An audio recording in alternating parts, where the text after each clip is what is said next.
मलाई यो समितिमा राख्नु पर्दैन, मैले यहीँबाट यो समिति त्यागे। म तपाईहरुलाई यो अनुरोध गर्न चाहन्छु, हामी कुन रूपमा कसरी सघाउने भन्ने कुराको निर्कोलमा पुगेर हामी तपाईहरुलाई मद्दत गर्छौं।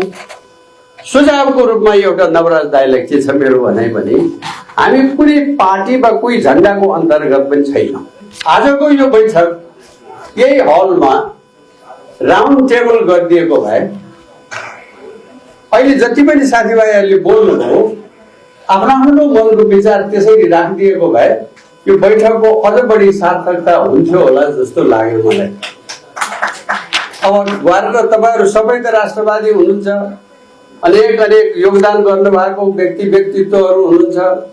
उहाँहरूले चिठी पठायो, फोन गर्यो, बोलायो अनि बार भाषण सुनाएर पठाउनु यो मलाई अलि उति ठिक लागेन। म त आएँ ठिकै छ, म आउनुभन्दा अघि मैले मेरो अफिसमा म आज ढिला भएँ।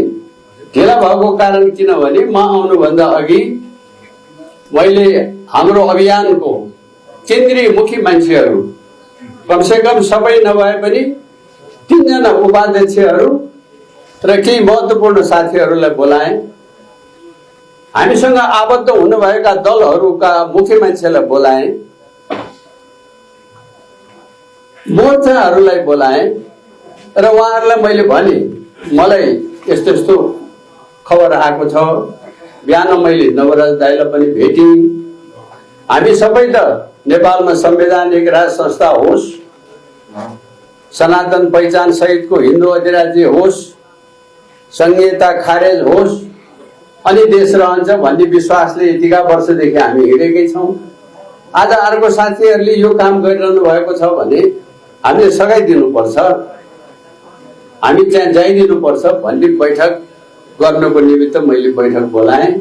किनभने हामी कहाँ एक्लैले मलाई खुसी लाग्यो म गएँ, मलाई खुसी लागेन म गइन वाला कुरा हाम्रो संस्थामा चल्दैन। यो बल पुग्ने कुरा हुने भएको हुनाले म अरू साथीहरूलाई पनि त्यही भन्छु। एक्लै यत्रो संग्राम गरिराखेको छ दुर्गा प्रसाद भाइले। यो दुर्गा प्रसाद भाइको संग्रामलाई सघाइदिनु त सबभन्दा पहिले सुरुवात मैले गरे हो। एउटा कुरा दुर्गा प्रसादले पनि सच्याउनु पर्छ, त्यो चाहिँ के भन्दैछि, जुन बेला मेचीमा दुर्गा प्रसादले कार्यक्रम गर्नुभयो श्रीपाद मारदेरा सरकारलाई बोलाएर, त्यो फागुनको 1 गते थियो।